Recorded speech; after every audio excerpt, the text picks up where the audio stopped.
नमस्कार दोस्तों, मेरा नाम है मनीष भारती। संस्कृति आई इस प्लेटफॉर्म पर आपका स्वागत करता हूं। दोस्तों, अब वक्त आ गया है कि आप जैसे पहले जेब में अपने बटुए में आधार कार्ड लेकर के घुमा करते थे, तो वक्त आ गया है कि अब आप पैन कार्ड लेकर के घूमिए। आप कहेंगे कि ऐसा क्यों हुआ है, आप ऐसी बात क्यों कह रहे हैं। दरअसल हुआ यह है कि केंद्रीय बजट अभी हाल ही में जारी किया गया है, वित्त वर्ष 2023-24 का। और इसमें क्या हुआ है, हमारे जो वित्त मंत्री हैं निर्मला सीतारमण जी ने, उन्होंने यह घोषणा की है कि अब जितने भी सरकारी एजेंसी है उसका जितना भी डिजिटल प्रणाली का काम है उसके लिए सामान्य पहचान पत्र के रूप में, जैसे पहले आधार कार्ड होता था तो अब पहचान पत्र के रूप में पैन कार्ड का इस्तेमाल किया जाएगा। तो आप पूछेंगे क्या अब आधार कार्ड की कोई ज़रूरत नहीं है? ऐसा नहीं है, इस बारे में कुछ नहीं कहा गया है। मतलब आधार कार्ड भी पहचान पत्र रहेगा, आप उसका इस्तेमाल करते रहेंगे, लेकिन अब जो है पैन कार्ड भी आपके लिए ज़रूरी हो गया है। यानी कि आपको कोई कंपनी खोलना है, बिजनेस करना है, जितने भी, अब पहले क्या होता था बहुत सारे दस्तावेज लगते थे बैंकिंग सिस्टम के लिए, अब अगर आप पैन कार्ड देंगे तो उससे आपका काम चल जाएगा। देखिए, पैन कार्ड जो है आयकर विभाग के द्वारा, इनकम टैक्स डिपार्टमेंट के द्वारा जारी किया जाता है, जिसमें आपका एक नंबर दिया जाता है। और पैन कार्ड को जैसे क्या कहते हैं, परमानेंट अकाउंट नंबर। तो एक परमानेंट अकाउंट नंबर आपको जारी कर दिया जाता है, किसके द्वारा? इनकम टैक्स डिपार्टमेंट के द्वारा। वही हर जगह आपका इस्तेमाल होता है, जैसे आधार कार्ड का नंबर इस्तेमाल होता है। ठीक है, तो चलिए आप इसको देखते हैं कि यह क्या है, कैसे यह काम करता है, इन सब चीज़ों पे देख लीजिए। पैन कार्ड अगर आपके पास होगा, बहुत सारे लोग आपने बनवाए ही होंगे, तो 10 अंकों का एक जो है वह अल्फा न्यूमेरिकल नंबर होता है। अल्फा न्यूमेरिकल नंबर का क्या मतलब है? देखिए, अल्फा की जब हम बात करते हैं तो क्या होता है, A to Z की बात करते हैं, ठीक है। और जब नंबर की बात करते हैं तो 1 2 3 ऐसे जो हम चलते हैं नंबर, तो नंबर सिस्टम की बात करते हैं। तो यह जो कार्ड होता है 10 अंक का, और इसमें क्या होगा, अल्फाबेट भी होगा और नंबर भी शामिल होंगे, ठीक है। तो और यह क्या होगा, आयकर विभाग द्वारा किसी व्यक्ति को यह प्रदान किया जाएगा, फर्म को, संस्था को जारी किया जाएगा। अब इसका लॉजिक क्या है, ये 10 नंबर जो होता क्या है, जरा इसको देख लीजिए। देखिए, इसको आप ऐसे कर सकते हैं कि यह 3 ऐसे, और यहाँ फिर आप इस रूप में तोड़ सकते हैं ताकि आपको समझना आसान हो जाएगा। देखिए, शुरुआत का जो 3 डिजिट होता है वह अल्फ़ाबेट होता है, चौथा भी एक होगा, अल्फ़ाबेट होगा, उस पर हम आएंगे। ये 3 डिजिट जो है यह रैंडम अल्फ़ाबेट का नंबर होगा आपके पैन कार्ड पर, जो ए और टू जेड के फॉर्म में आपको जारी किया जाएगा। यहाँ जो यह पी लिखा हुआ है, ठीक है, इस पी के जगह और भी बहुत सारी चीज़ें हो सकती है, जैसे कि पी हो गया, एफ हो जाएगा, CHAT हो जाता है, बी भी होता है, जी होता है, जे होता है, ठीक है। तो ये सब चीज़ें इसमें लिखा रहता है। अच्छा, इसका अपना एक मतलब होता है, और मतलब क्या होता है, यह स्टेटस होता है। किसका स्टेटस?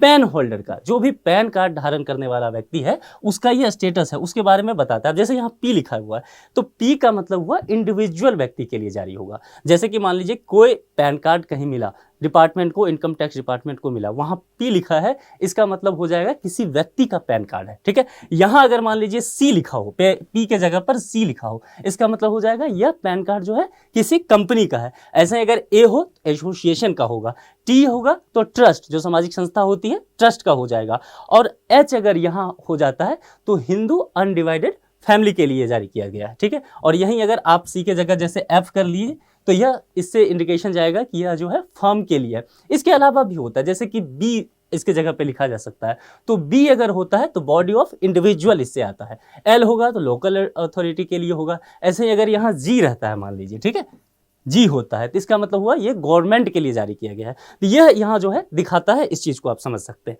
ठीक है। अब यहाँ के को देखिए, ये भी बहुत इंटरेस्टिंग चीज़ है, इसको समझ लीजिए। ये क्या होता है कि first letter of applicant surname, यदि किसी इंडिविजुअल को यह जारी किया गया है तो उसके सरनेम का पहला लेटर होगा। मान लीजिए मेरा एक पैन कार्ड होगा और मनीष भारती, तो मनीष और भारती जब जारी किया गया, भारती नाम हुआ, तो इंडिविजुअल मैंने लिया तो बी मेरे लिए यहाँ यूज होगा, यानी कि जो सरनेम मेरा है उसका जो है फर्स्ट लेटर यहाँ होगा, ठीक है। कंपनी वगैरह में चेंज हो जाता है, कंपनी में क्या होगा, उस कंपनी का जो पहला नाम है वही यहाँ दर्ज होगा, ठीक है। अब चलिए, अब हम यहाँ पे नंबर पे चलते हैं। ये जो है 4 नंबर दिए गए हैं, यहाँ पे डिजिट दिए हैं, तो ये क्या होगा, जैसे 7190 दिया हुआ, ये ऐसे सिक्वेंस में रहेगा, और फॉर्म क्या रहेगा 00012009999 ऐसे करके 4 नंबर आपको इस सीक्वेंस में कुछ भी रह सकता है। अब आप कहेंगे सर इस के का क्या मतलब है? देखिए के जो होता है ना एक फॉर्मूला से निकाला जाता है। जैसे ये सब आपको हमको पता होता है, ये भी है थोड़ा जटिल है, और ये जो विभाग है फॉर्मूला से निकालती है। फॉर्मूला कैसे? ये 9 डिजिट को देखती है, पहले आपको 9 डिजिट जारी हो जाता है, उस 9 डिजिट का अध्ययन करती है विभाग, इनकम टैक्स डिपार्टमेंट, और उसके बाद एक नया 10वां डिजिट आपके लिए यूनिक जारी किया जाता है, और वह जारी जो होता है एक चेक डिजिट के रूप में इस्तेमाल होता है, ठीक है, और वह फिर आपको के बी भी हो सकता है, सी भी हो सकता है, ऐसे जारी कर दिया जाता है। तो ये फंडा है। अब मान लीजिए आपने जब अपना पैन कार्ड बनवाया हो, तो जहां से बनाया वह संभव है कि आपको एक डुप्लीकेट पैन कार्ड दे सकता है। तो आप इसकी जांच कैसे करेंगे? बहुत आसान है, आप जांच कर लीजिए अपने नाम से। यहाँ यदि आपने इंडिविजुअल किया है तो आप अपना सरनेम चेक कीजिए कि आपका सरनेम क्या है। जैसे मेरा भारती है, मेरे पैन कार्ड पे यहाँ भी लिखा होगा, ठीक है, तो आपका जो भी सरनेम है आप चेक कर लीजिए क्या ये लिखा हुआ है, यदि है तो फिर सही है। तो ये चीजें हैं जांच करने के। अब जरा देख लेते हैं कि केंद्रीय बजट में जब जो वित्त मंत्री हमारी हैं निर्मला सीतारमण जी ने आखिर क्यों इस पर जोर दिया है। देखिए पैन कार्ड का ऐसा इस्तेमाल ये नहीं है कि अभी इसका इस्तेमाल शुरू होगा, पहले भी आप बैंक अकाउंट जब खुलवाते थे तो पैन कार्ड तो जरूरी होता ही था, लेकिन अब इसे अनिवार्य कर दिया है, लगभग आधार कार्ड जैसा मामला। अब देखिए आधार कार्ड वैसे तो पूरी तरह से आप फोर्सफुली नहीं अप्लाई है, लेकिन आपसे हर जगह मांग लिया जाता ही होगा। तो इससे क्या हो जाएगा, अगर पैन कार्ड जारी कर दिया गया है, हर जगह इसका इस्तेमाल होगा, तो जितना भी वित्तीय लेन देन होगा मार्केट में उस सब की जानकारी किसके पास रहेगी? इनकम टैक्स डिपार्टमेंट के पास। और सरकार इस पे नजर रख सकती है, निगरानी कर सकती है कि पैसा कहां से आ रहा है, कहां जा रहा है। ये मंत्रालय के लिए, एजेंसी के लिए आसान हो जाता है। तो जैसा कि मैंने बताया कि पैन विभाग जो है इनकम टैक्स डिपार्टमेंट की ब्यौरा रख सकती है, जो भी लेन देन का ब्यौरा होगा। और जब आप मान लीजिए कर भुगतान करेंगे, टैक्स देंगे, टीडीएस कटेगा, यहाँ पे टीसीएस क्रेडिट होगा, आय का रिटर्न, इनकम टैक्स रिटर्न करेंगे, ये सब शामिल है अब इसमें। अगर ये सारे काम करते हैं अब आपको पैन कार्ड देना अनिवार्य हो गया है। उसके बाद आप यदि निवेश करते हैं, उधार लेते हैं बैंक से, और कोई भी व्यवसायिक गतिविधि भी करते हैं तो पैन कार्ड आपको देना होगा। और उससे क्या होगा, विभाग जो आयकर विभाग है उसे निगरानी करने में आसानी होगी। तो अब यह काम कर दिया गया है।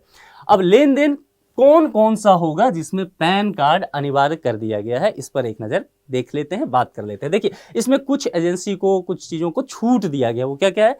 जैसे कि केंद्र सरकार, ठीक है, राज्य सरकार और काउंसलर कार्यालयों को छोड़ करके इनको छूट दिया गया है। इनको छोड़ करके इनके पैन कार्ड की जरूरत नहीं है, उल्लेख इसका नहीं है, अनिवार्य नहीं है इनके लिए, ठीक है। लेकिन अब बाकी इंडिविजुअल लोगों के लिए इस पे अप्लाई हुआ। कैसे? देख लीजिए, यदि आप दुपहिया वाहन लेते हैं तो यहाँ पर तक तो छूट है। इसके अलावा यदि आप मोटर कोई भी दुपहिया के बाद, मान लीजिए आप टैक्सी लेते हैं, आप 4 व्हीलर लेते हैं, तो उसके बाद की कोई भी गाड़ी होगी, मोटर वाहन होगी, उसका यदि आप बिक्री करते हैं या खरीद करते हैं तो वहाँ आपको पैन कार्ड देना अनिवार्य हो जाएगा। उसके बाद बैंकिंग कंपनी या सहकारी कंपनी, मतलब बैंक में, सहकारी बैंक में कहीं भी आप अकाउंट खोलते हैं तो पहले आपकी मर्जी थी, लेकिन अब जब खाता खुलाएंगे तो आपके लिए अनिवार्य हो जाएगा। उसके बाद क्रेडिट कार्ड या डेबिट कार्ड बनवाने के लिए जब भी आप आवेदन देते हैं तो बैंक देखिए वैसे भी आपसे पैन कार्ड ले लेता है, लेकिन अब आप मना नहीं कर सकते अपना पैन कार्ड देने से। आप ये नहीं कहेंगे कि जी मेरे पास पैन कार्ड नहीं है, मैं दे नहीं सकता। अगर आपको पैन कार्ड नहीं है तो आपको बनवाना पड़ेगा।